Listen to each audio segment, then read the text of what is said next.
From Boston, Massachusetts, to Adelaide, Australia, and everywhere in between. Talking local and national sports and just about anything discussed in a tavern. Broadcasting from South Lyon, Michigan. Welcome to Easy Speak at Speakeasy 330 with your hosts, Rich and Tom. We are back midweek at the Speakeasy. Wait, welcome back to Michigan. Oh. Did you come home a Republican by any chance? Not a chance. Not a chance. For those that you that do not know, I went down to the I won't have much of an opinion to say of the state of Oklahoma, and I took part in Rocklahoma down there in Pryor. It was a 3-day rock festival. It was 3 days of a lot of things. I will never be able to unsee. Yeah, from the pictures that you showed, it almost looks like it was like you wanted your bachelor party and bachelorette party to be there. I'll just say you take Walmart, you take Menards, you take Dollar General, and Waffle House, and yes, you have to include Waffle House. I agree, Waffle House as well. You put them all together, and that is pretty much the clientele that was taking part. There was a large man in this assless, looked like a female bathing suit. But by any chance, did you ask him where he got that at? I steer cleared from there. Well, I have no idea. I don't really care to know. But on the other side of it, he attached probably a 10-inch dildo.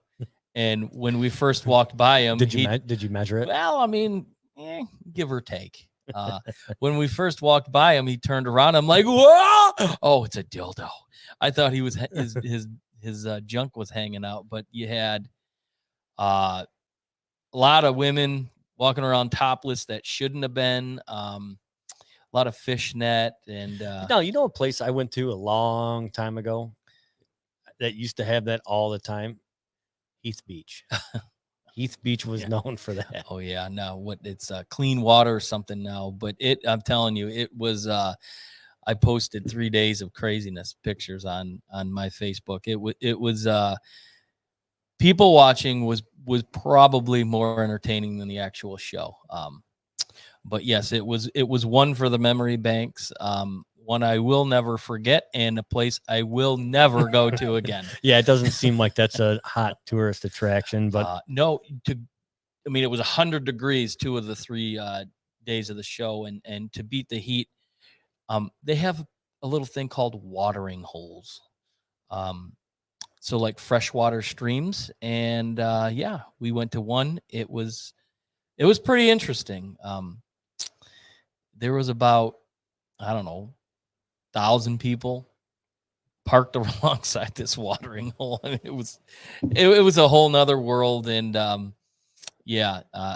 good with never going to Oklahoma ever again. Somebody's seen your pictures on there. It says your grin was priceless. I'm sure it was.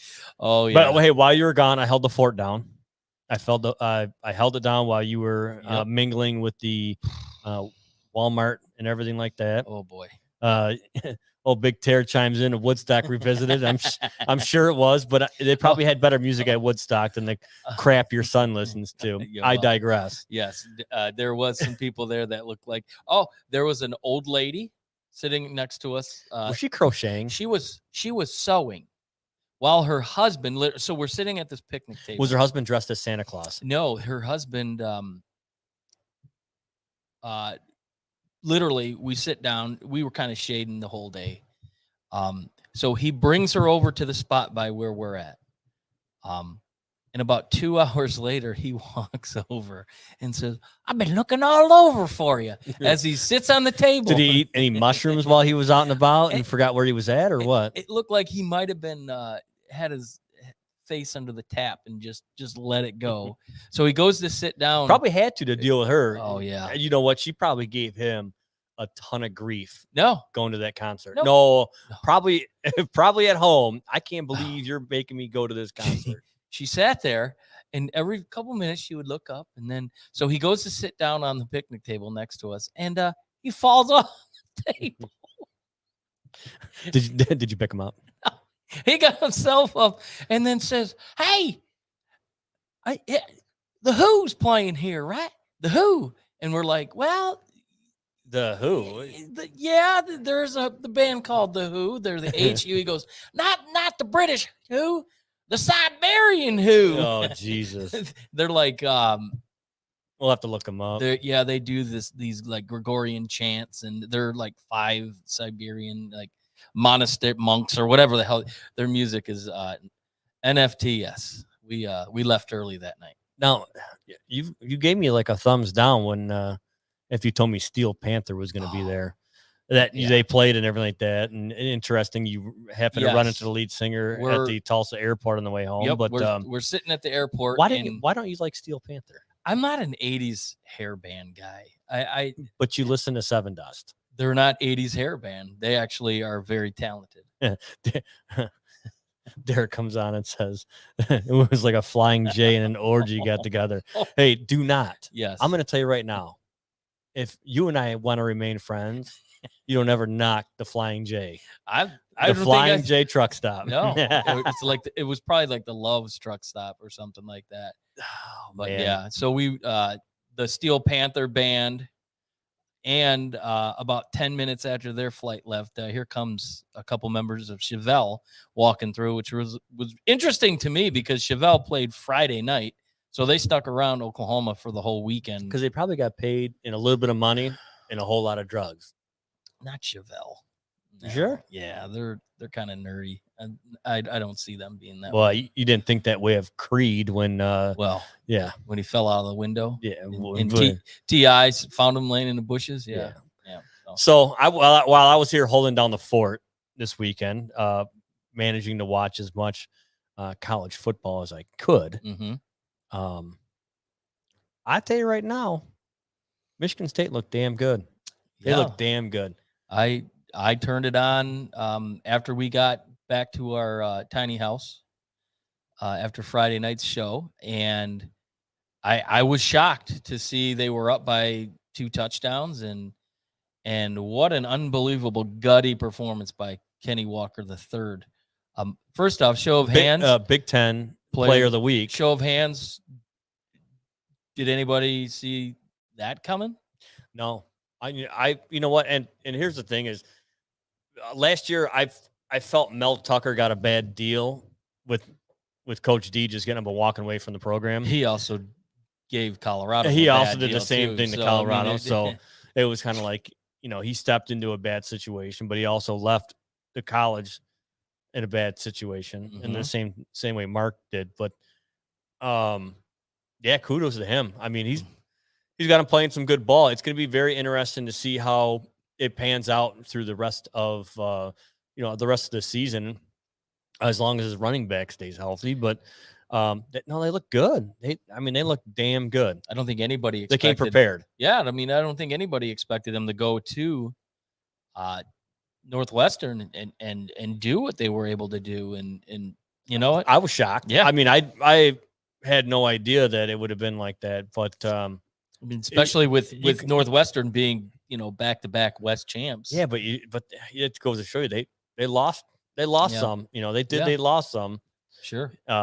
So it'll definitely be interesting to see how Northwestern rebound back after this loss. Yeah, Fitzgerald is he's a gritty coach, and he seems to know how to tug on the right strings of his players. He'll get them back in the tip-top shape.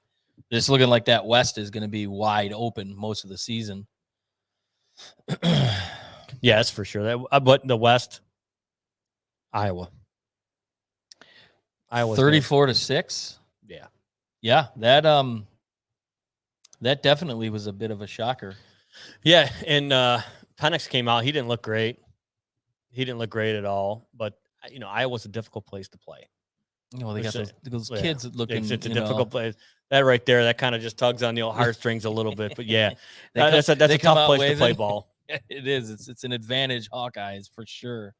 Now Michigan looked really good. A bit of a shaky first quarter. Yeah. I don't know anybody knew what to expect. Like we've said on the show previously, 0 expectations. So we got to one of the local drinking establishments in Pryor called Hooker's Bar and Grill. Surprisingly, very nice place. Very nice place. Unfortunately, They had the Boomer Sooner game on, huh? they had about 25 TVs in the bar, and they were all wired together. So, Dude, how? I asked the Okay, lady. never mind. I said, "Hey, quick question. I said, can I get one of these TVs on Michigan?" And she says, "Oh, sweetheart, I don't know what she did. She wired all these TVs together. So whenever OU's on, all the TVs got to be on the OU games. But we could put the game on after OU game's done." I'm like, the game will be over. So I watched the Michigan game on my phone, sitting at the table, and enjoyed what I had, what I was seeing. I mean, after that first quarter, they seemed to really take off. Ronnie Bell with probably the worst call. Yeah, but one-handed grab. They call him Yeah. for an interference, But which is if you here's the thing is you watch that play and I'm not a huge fan of replay because when you slow everything down, it's not sure. it's not game Yeah, speed. right. We can look at it from different ways. Hey, did he push off? Yeah, but like they were hand checking each other. Like the very next play, The next possession, same thing. Nothing. Didn't call, Yeah, and he exactly. scores a touchdown. Yeah. And then shortly thereafter, on a punt return, which was an unbelievable punt return, his leg gets caught up and he goes down and doesn't get up. Unfortunately, he's done for the season. Torn ACL.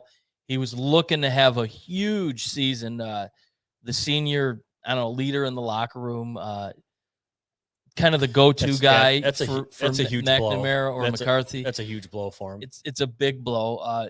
But fortunately, I'm assuming that he'll get another year of eligibility, so he'll be able to showcase his talent and maybe get a job in the NFL here in a couple of years. But big loss for them, not only on the field but in the locker room. And that's a young team, offensively.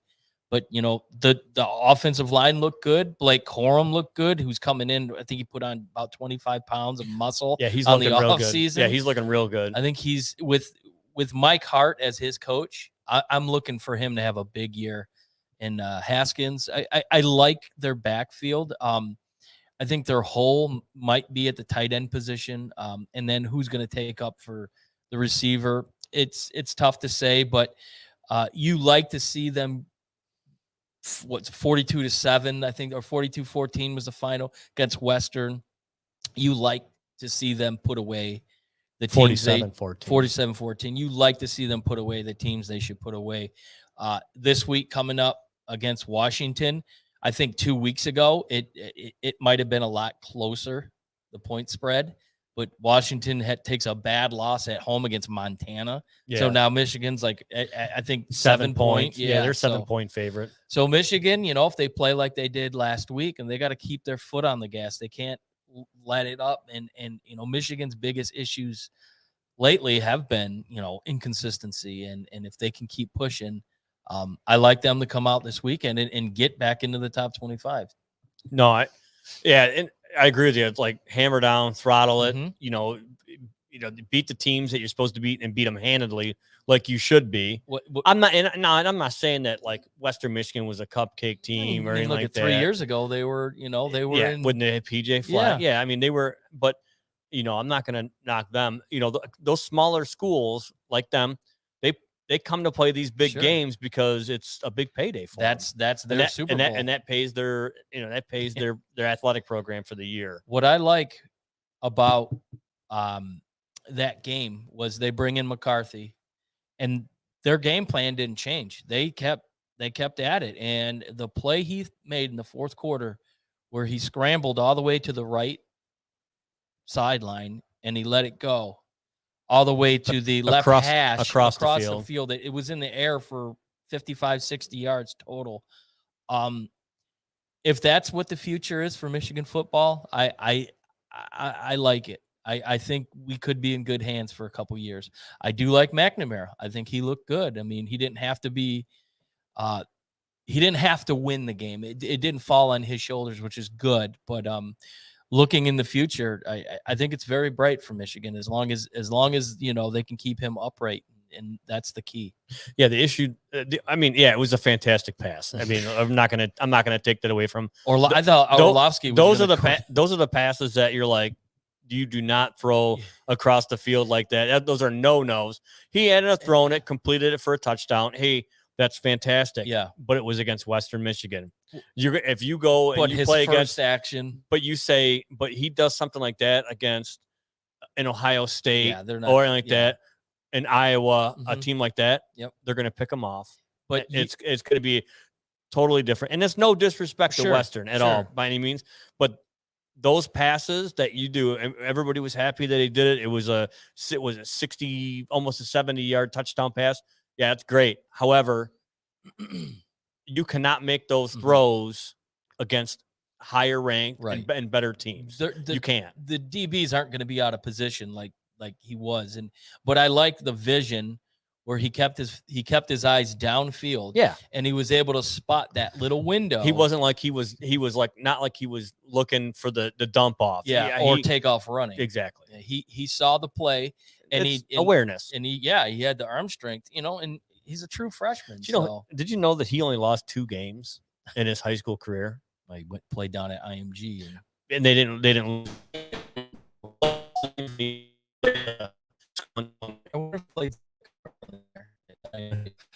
Really?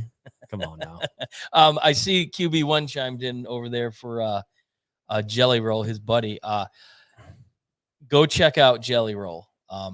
If you're into kind of like a country hip hop with a little rock behind it, great live presence. A good story. QB1 was telling me a little bit about him. Great story. Get behind him. Jelly Roll. It sounds funny. He looks funny. Check him out. Like a donut Jelly Roll. Oh, he's a large man. So go check him out.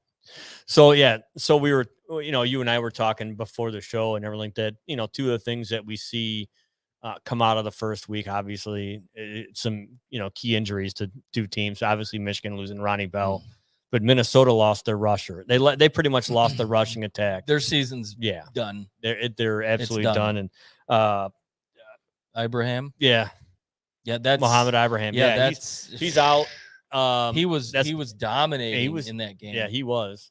And in OSU, CJ Stroud didn't look very good at the beginning of the game. He didn't. But he started getting comfortable, got his feet under him, everything like that. What will he get away with that against, some upper echelon teams moving forward? Or was that just his first career start? Yeah, on the road. It's going to be interesting. On the road at Minnesota. I mean, it was a raucous crowd, and making his first start. I mean, following Justin Field, that's not an easy task. Filling those shoes.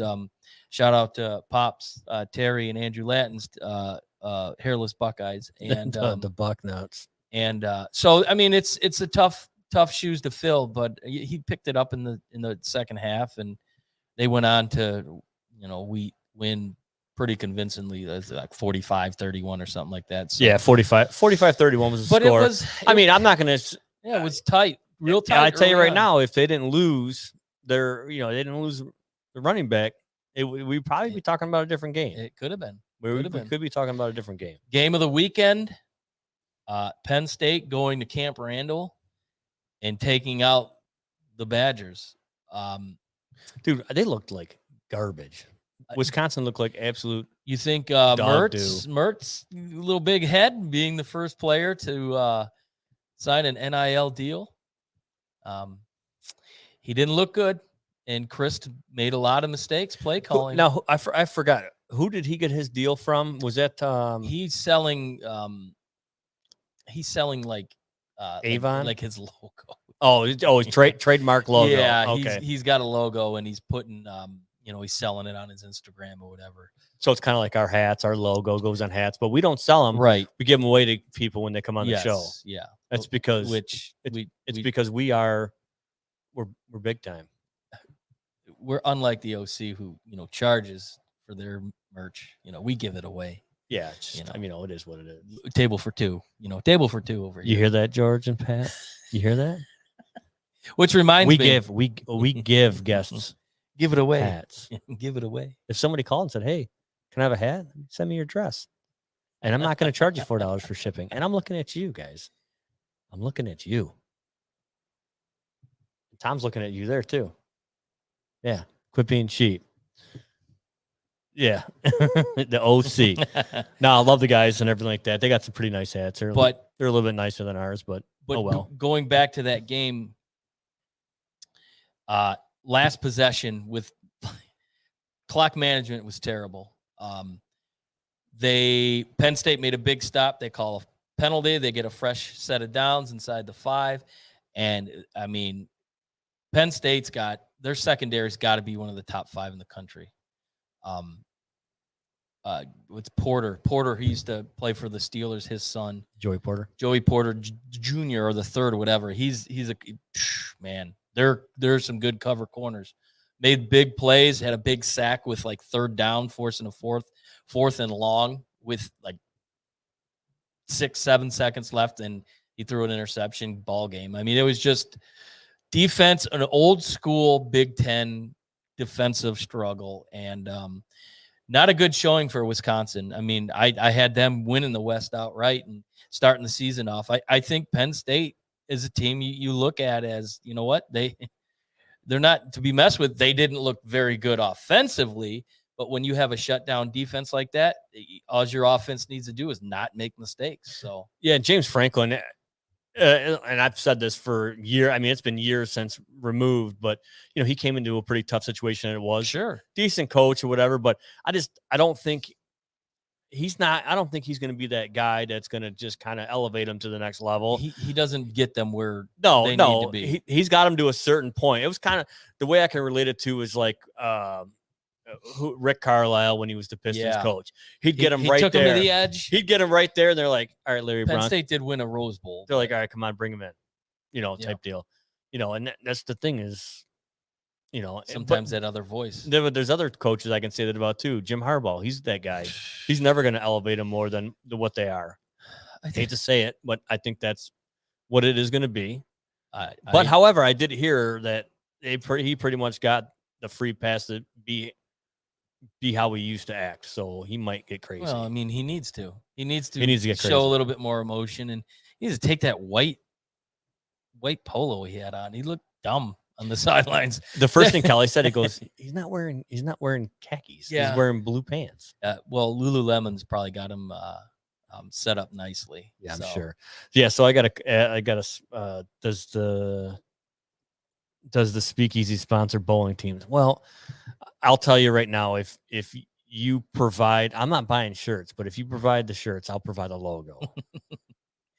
Oh, then he's like no, I'm not sponsoring any team on Tuesdays. Is the entrepreneur looking for if anything, we should be asking him for sponsorship. Right. The entrepreneur. It's kind of a big deal. We'd have to change our audience more of the 18 and up and talk about illicit things, but what's new on the PH this week? So I kind of jotted down a little bit, so how I would rank the Big Ten after the first week, and according of everything. So 14, Illinois is 0-2.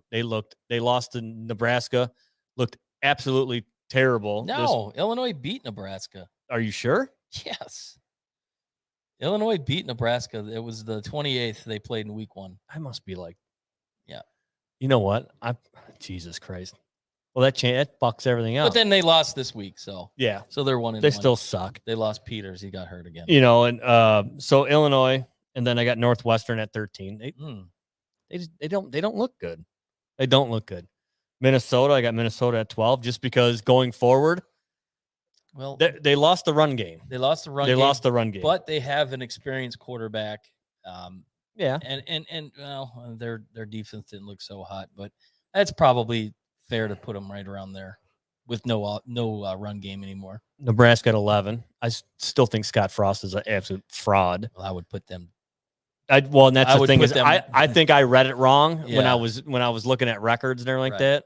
I was actually looking at scores. Well, see, it was So realistically, I can honestly probably take Illinois and Nebraska and just flip flop them. Yeah. Well, it was deceiving because they played last week and then this week as well. So Oh my God, George Jackson. Hey, you know what? This is my opportunity, Mr. Jackson, because Todd McShay is taking a leave of absence for health reasons. So therefore, did Mel Kiper kick him in the ass? so too here much? you go. So I'm gonna step in and I'm gonna take over for Todd McShay. Oh. Just for Big Ten, though. Nothing else. You know what he's gonna do? You know what? I don't buy that. You know who his good buddy is? Who? El Presidente. Oh, Portnoy. yeah. You watch McShay ends up at Barstool. Think so? Yes. So I got Nebraska at 11. I got Rutgers at 10. I mean, even though they took Temple to pound town, but it is Temple. But it also is Rutgers. You know, Yeah. that's a bit of a shocking win for them. So we got that one. We got I got Purdue at 9. They won over Oregon State. Yeah. Which is, I mean, not bad. So I got Purdue at 9. I got Indiana at 8. They didn't look good. And I know, but you know what though, and this is where I got them ranked going forward. You know, where I see them kind of progressing. Yeah. Wisconsin, I got Wisconsin at 7. Wisconsin just did not look good. Do I think they're going to bounce back? Sure. For sure, they're going to bounce back. Penn State at 6. I got Michigan at 5. That's fair. I got Michigan State at 4. I think Michigan State's going to surprise a lot of people. And me being a Michigan fan and saying that Michigan State's going to surprise some people, it takes a lot for me to say something like that, but they look damn good. Maryland, I got Maryland at 3. Wow. I got Maryland. Dude, Tunga Viola's gonna. Dude, is he gonna? He looked good, man. He looked good, and they played West Virginia. That's a legit football team. Yeah, and they won. They won by decisive. 6. Yeah, I mean, he showed signs last year, Tunga Viola, and he got hurt, which was unfortunate. But you know, he's looking to outdo what his brother was able to do. I don't know if he'll ever get there at Maryland, but he looked good though. I got Iowa at 2 and obviously OSU at 1. Wow. And I got Iowa at 2 because they're going to win the West.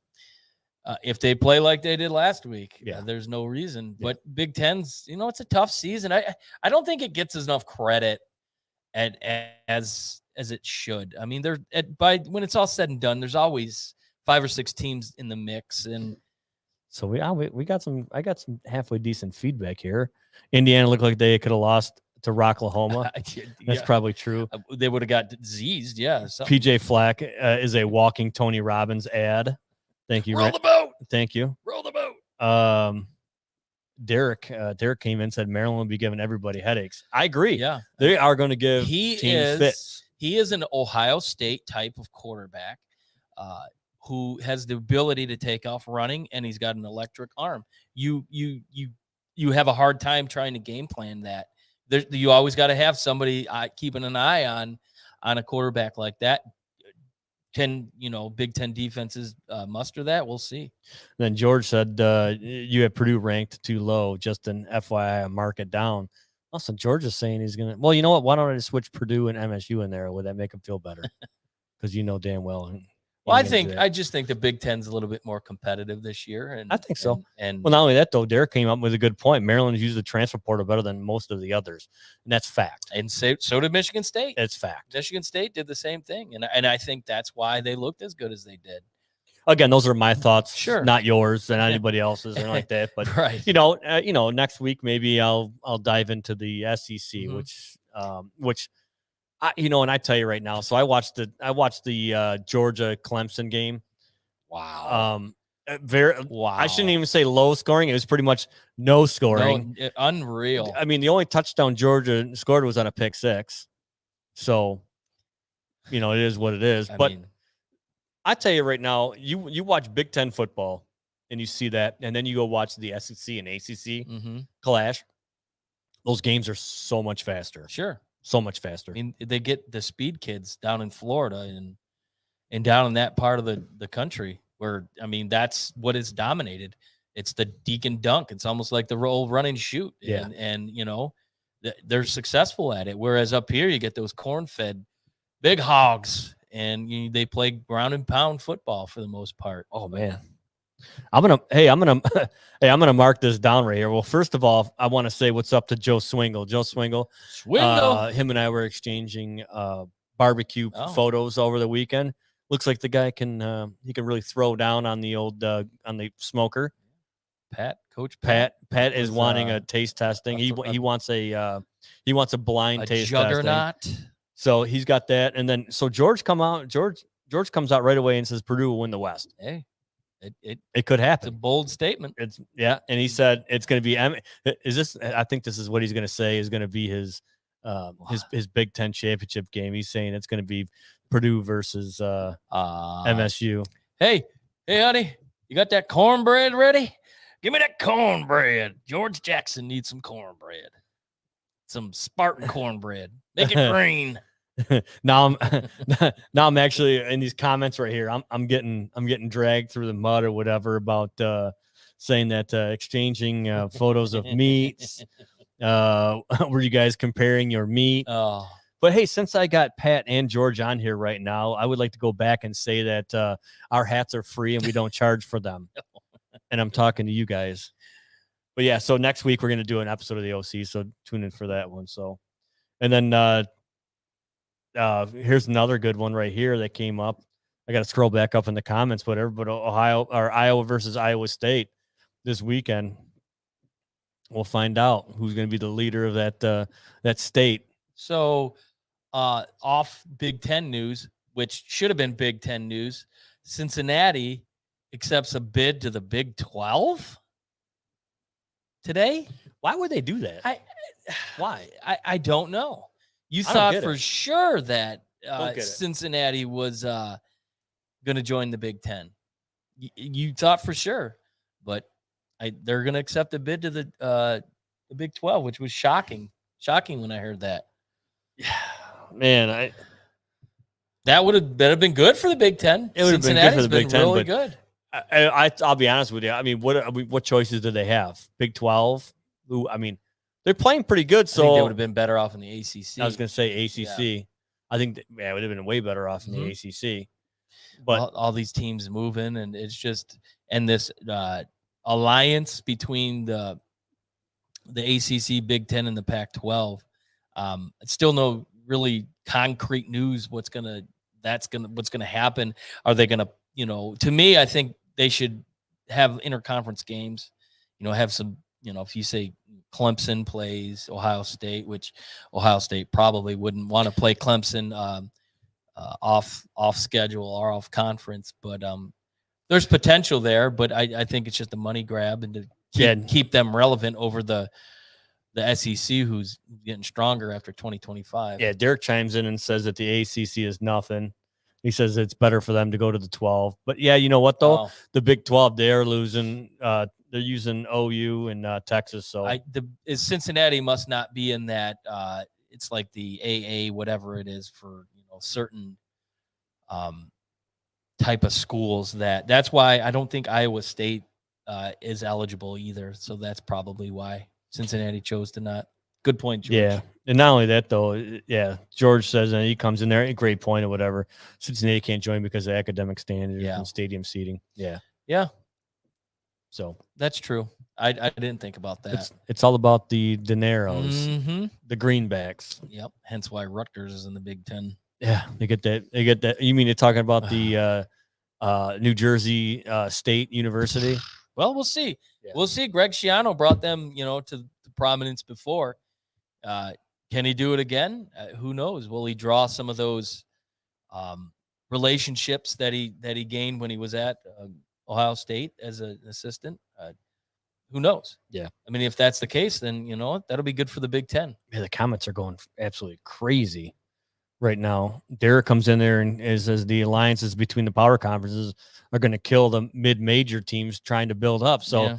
Yeah, they're going to get all these alliances. It's all about who's going to make the most money. It's all about the college football playoffs. Now, when it comes down to it. Now, do you think that would play into the name, image, and likeness now?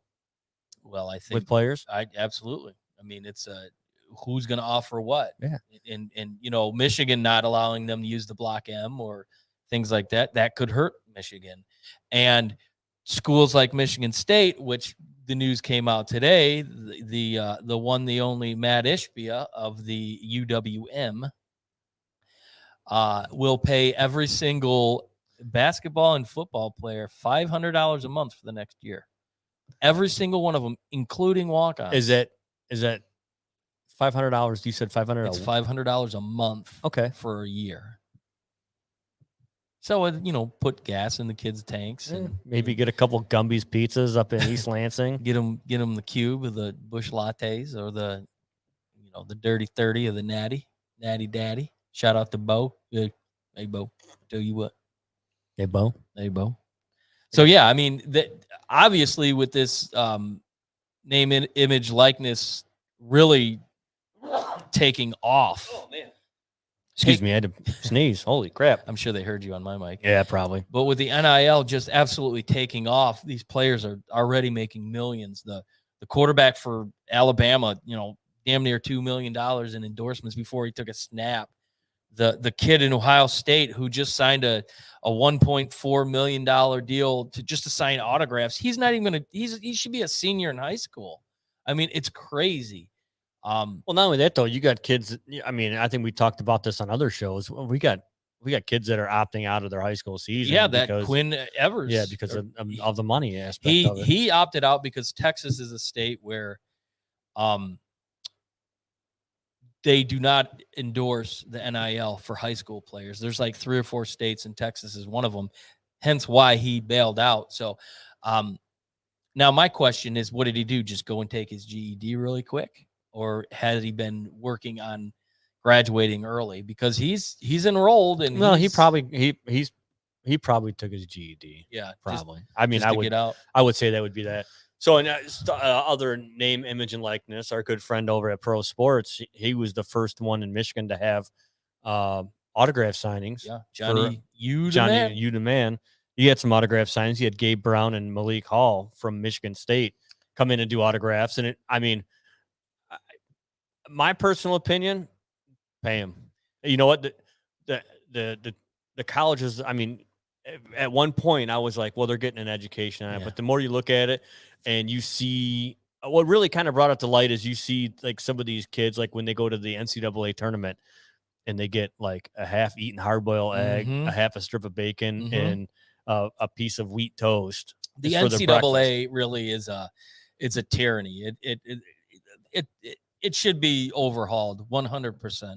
What they do for female athletics is atrocious, but what they did for the college players in putting them in a bubble down there in Indianapolis, and what they were feeding them, it was just stupid. But I do like the fact that Johnny U does this. I think you're going to start to see more players taking advantage of it. He got in early, and I think he will benefit from it. But I think in general, college athletics is going to benefit the most because you're going to keep these big names in maybe an extra year, maybe an extra 2 years where they would jump ship to make the big money. You know what? If they're an All-American in their sophomore year, they're going to stick around, maybe go in for their junior, because they have the ability to sign a big time deal. And like Quinn Evers or whatever the hell his name is, all he's doing is signing autographs for over $1 million for 3 years. I mean, it's crazy. It's crazy. And so here's one of the we got on here. In my opinion, if high schooler opts out of his senior year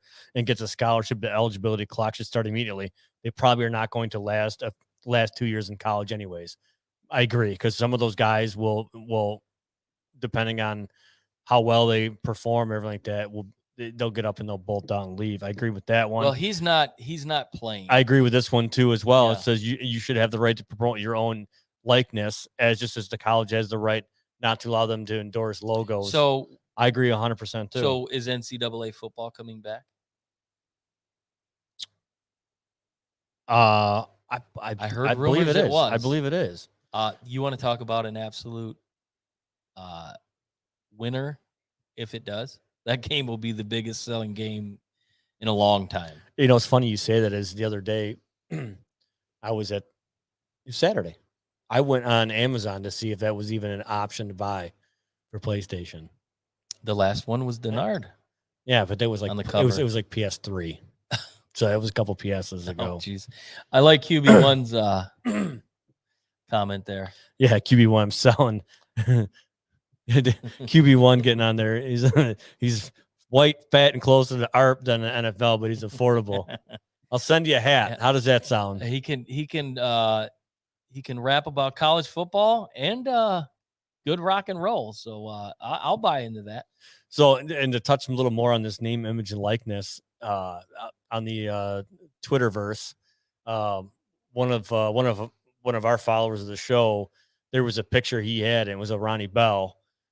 He had just kind of made a thing saying, can we get this on a t-shirt? Well, one of the companies that he must deal with saw it, made it into a shirt, and he came out and said, he goes, I'll promote this like crazy if you will, if like the proceeds of it, whatever, go to Ronnie Bell, for, nil pretty much. Right. And they reached out to him, and he was like, cool. So when I get the link or whatever, I'm going to put the link up on our Facebook page. If anybody, I know George Jackson wants to buy probably about 4 or 5 because he's going to jump huge on the mix. Michigan supporter. Yep. Huge. He'll do whatever he has to do. He's just that guy. Oh, so did you catch the quote that AJ Hinch said yesterday pertaining to one Spencer Torkelson? Yeah, he said he's going to move him back to first base. He is the first baseman of the future. And I think it's a smart move. I think it's a very smart move. It takes a lot of pressure off him, and he can focus more on his offensive ability. What do you mean takes? Well, here's the thing: I think playing first base is a lot easier than playing third base in major leagues. Yeah, but you know what though? It's a lot harder to find a third baseman that can produce runs. Well, I mean, they have one right now. And he's still fairly young. Yeah, and you can keep him around for another, 3 or 4 years. Yeah. So is that it for Miggy? Is that his days? If clearly he'll be strictly a DH. Clearly, Torkelson's going to be on this team at the start of next year. No question about it. You know who else needs to be on this team? And Riley Green. Thank you, Riley Green. You know who else should be on this team? Dylan Dingler.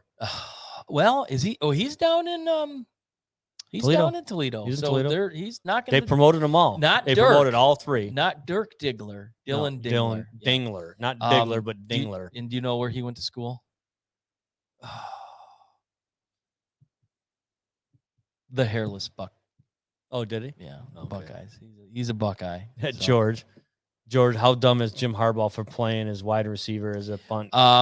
George, I can tell you right now. George, for you. We were sitting at old Hooker's Bar and Grill and having a conversation with a fellow OU fan who may or may not have had more fake teeth in his mouth than real teeth. But anyways, first thing I said to the guy was, why is your number one receiver fielding punts? And especially short field punts where, more often than not, you're going to get leveled. I thought that was another bad decision, just like the what was it, the 2013 game when hey, somebody fumbled the snap. That game where he didn't put anybody on the edges. Well, no, or he had guys on the edges. He had gunners out there. When nobody was out there. Yeah, similar to that. But yeah, I agree with you, George.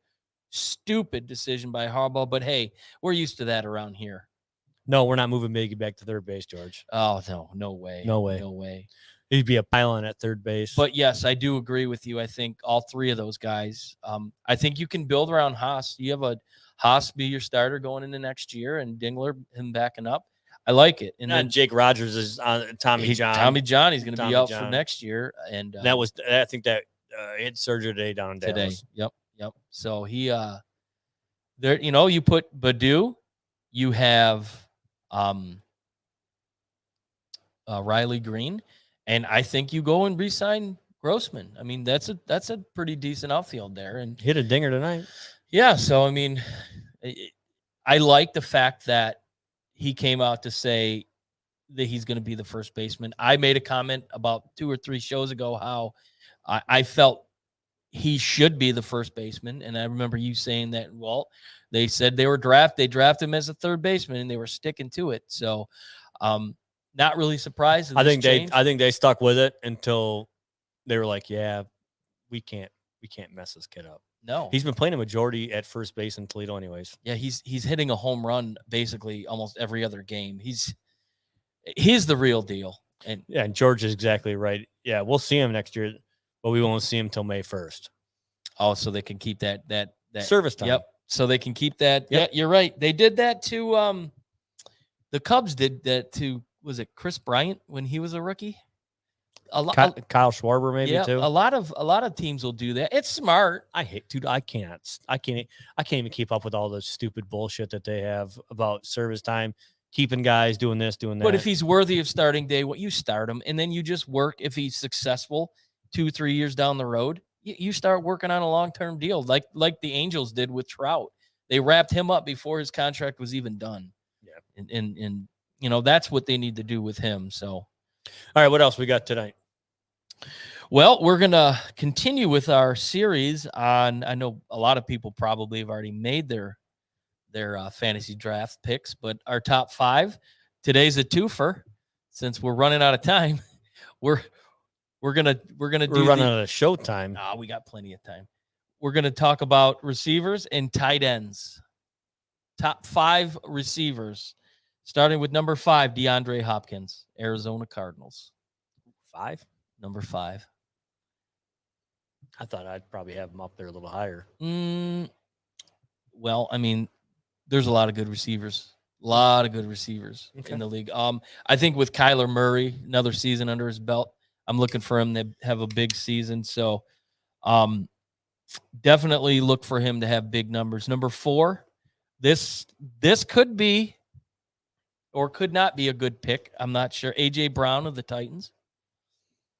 With Julio Jones now lining up on the other side of the field. Yeah, he could get more looks now. He's going to get a lot more action that he normally wouldn't get coming off an injury from last year. I think he's going to be ready in prime. Number 3, the speed freak out of Kansas City, Tyreek Hill, Hill could be in the top 2. He's just the fastest guy in the NFL. He knows to find the holes. He has a knack of getting open, getting behind the defense. And with Mahomes having the ability to just keep plays going and going and going. Filling holes. Right. All he got to do is just throw the ball up and he's going to go and get it. So I'm looking for him to have a big year. Number 2, probably one of the most underrated receivers in the NFL, Stephon Diggs of the Buffalo Bills. He had a good year last year. He had a huge year. Came off of being traded from the Vikings. Yep. Albeit it was a contract year, so it'll be interesting to see if he can replicate the stats that he had from last year. But Josh Allen also got re-upped, the long-term deal, and they're the clear favorites to win the AFC East. So I'm looking for Steph Diggs to continue rolling. That's a really, really good football player. Where do you see Kenny Galladay on this list? I already know the answer to that. Because he's playing for the Giants, I'd say somewhere in the 10 to 15 range. You think Danny Dimes going to hit him? Danny Dimes is garbage. Is very inconsistent. He looks like a stud one game and then shits his pants, or he goes for a 65-yard run and just falls, blows a tire at the 15. Shits his pants, kind of like Lamar Jackson. Exactly. Okay. Exactly. So, and then number 1, no question, it's Devontae Adams of the Packers. I think him and Rodgers are going to team up just to put up absolute asinine numbers. Rodgers is out to prove a point, and clearly Adams was not interested in signing a long-term deal with Green Bay. I think he goes wherever Rodgers goes. They are a hell of a duo, and they're gonna absolutely pull away. You're not getting no love here from Mr. Jackson on this one. He's want to know no Justin Jefferson. Yeah, the only downfall to him is he's not got in the top 5. He's got Kirk Cousins throwing him the ball. Exactly. He's a bum. I think he's a top 10. I think he absolutely is a top 10. Like I said, receiver position's loaded in the NFL, and that's the name of the game anymore. So, and now we move on to the tight end position, and this might be a little homer pick. Number 5, TJ Hippie Hawkinson. Yeah, TJ Hippie Hawkinson. You know me all too well. I knew that was coming. He's got all the intangibles. He trained all off season with George Kittle. Yes, he did. Which, and they're going to be here Sunday. Yeah, week 1. Week 1. You want to go to the game? No. You got tickets? Good answer, because I'm not going either. Right in here. We're going to go right in here and watch the game here. Can I make a statement? Yeah. 2 weeks. I have not had a beer. 2 weeks. And I'm going to tell you right now, it's going to be a test Sunday watching the Lions game. It's going to be a test. Mm-hmm. You know, because to see how well I can hold on. The Honolulu blue and silver tend to make people drink.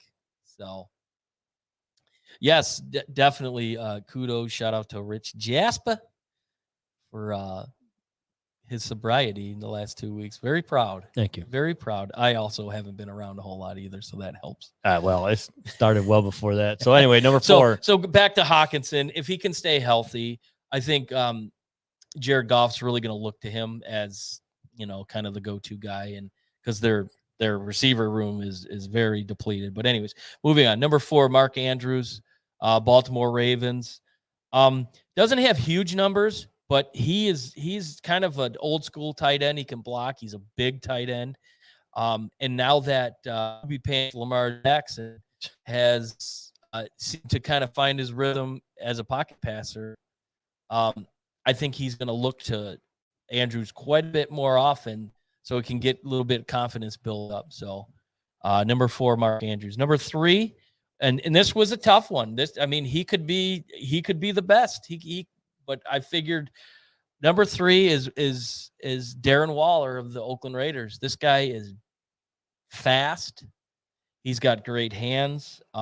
He's got the speed of a receiver. You can line him up anywhere on the field. And Carr is going to need him to be huge in order to continue his season, because his leash is short with old Chucky down there in Oakland. Chucky. John Gruden. So number 2, who did work out with Hippie Hawkinson, George Kittle. He is a fascinating tight end who will lay you out. He will run a route, and he's got great hands. I think the fact that San Francisco is going to use 2 quarterbacks clearly. I don't think Shanahan sold on Garoppolo 100%, and I think he really likes Trey Lance. They drafted him. They moved up for him. Up to get him. For him to not play in his first year. So I'm looking for Kittles to kind of be that safety blanket for both of those quarterbacks. Can I announce number 1? I don't have to look at the list. I don't have to look for me. No. Can I announce number 1? He's just shaved his beard recently. Mark Bavaro? That is not true. I don't even think he's alive anymore. Number 1, Travis Kelce. Oh, the Chiefs. I mean, there isn't anything this guy can't do. Now, I got friends of mine that I work with. They have it's like a keeper fan. It's a dynasty league. Yeah. That's what they have. They can keep 3 players each year. And when you get that player, when you draft a player, he's on your roster for 3 years, but you can only keep 3 players. Oh, okay. He first overall was Travis Kelce. Wow. Went first overall. Well, I think, but the guy had some key. He already had stud running back, stud wide receiver. So stud, he had his so he had everything all, and he's like, he had the first pick. He traded up because the guy in the first spot needed picks, so he drafted. Oh. So it's like a big. Kelsey's going to get his catches. He is. He's going to get his yards. I mean, there's no question about it. So we got a couple things on here. Ernst or Gronk from George. We got no love for Pitts. Pitts has got to show himself. Pitts is a top 10. But he's got to show himself. I want to see him first. I think he's got all the intangibles to be, a lot like Darren Waller. He's built like Darren Waller. So, and I think he'll get a lot of production at Atlanta. A lot of the lists I looked at had him in the top 5. I look for Zach Ertz to have a big season. He kind of came out and said he's putting, his opinions of the Eagles in the past, And so I'm looking for him to have a big season. Gronk, The reason why he's doing that because he doesn't want batteries thrown at him on Christmas Day. Get thrown in the jail down there.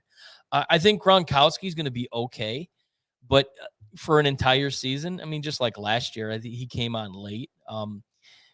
He'll have an all right year. I don't think he's going to have a lot of production. He doesn't need to have a lot of production because that team is overloaded. So probably top 10 for sure. I mean, over the years, he's taken a lot of abuse, but the guys in the top 5, without the exception of Mark Andrews, they're kind of freaks at their position. Not to say Mark Andrews isn't, but he's more of a prototypical tight end. So gotcha. Moving on to this is a shout out to our good buddy George Jackson. You see, Evander Holyfield is fighting this weekend. Yeah, what the Also, what the fuck is... Tito Ortiz and Anderson Silva are fighting. They're not MMA, they're boxing. Wait, so hold on. So Tito Ortiz was supposed to fight Vitor Belfort, right? No, Vitor Belfort was supposed to fight. I don't know. This is not sure. Christ. Evander Holyfield. Yes. 58-year-old. He's fighting against dude, who fucking comes up with these promotions? Well, it's Triller. Yeah, well. It's Triller, who's infamous for the Jake and Logan Paul bullshit ass fights. $50 will get you this fight, pay-per-view Saturday night. And who is going to be doing the ringside play-by-play? Kanye West. You want to take another guess? Give me a subject of where this person's famous from. The Swamp. Let's see here. He's infamous womanizer. Let's see here. What else is he known for? Destroying, bankrupting casinos, amongst other things. The one, the only, Donald Trump, ladies and gentlemen. Are you fucking serious? I am not kidding. It's Donald Trump and his band of nitwits, his son, doing the play-by-play aside of Jim Lampley. So they have one form of a legitimacy in the fight card this weekend. So yes, Donald Trump will be ringside September 11th, I might add. So are you for real? I am for real, 100%. Don Trump and his boy Don Jr. are going to be ringside.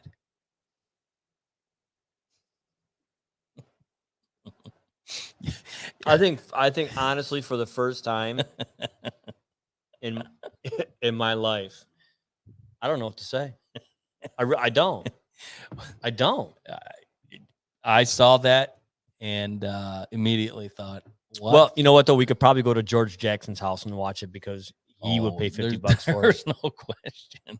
I think Melania kicked him out of Mar-a-Lago. Did you hear about that? Oh, boy.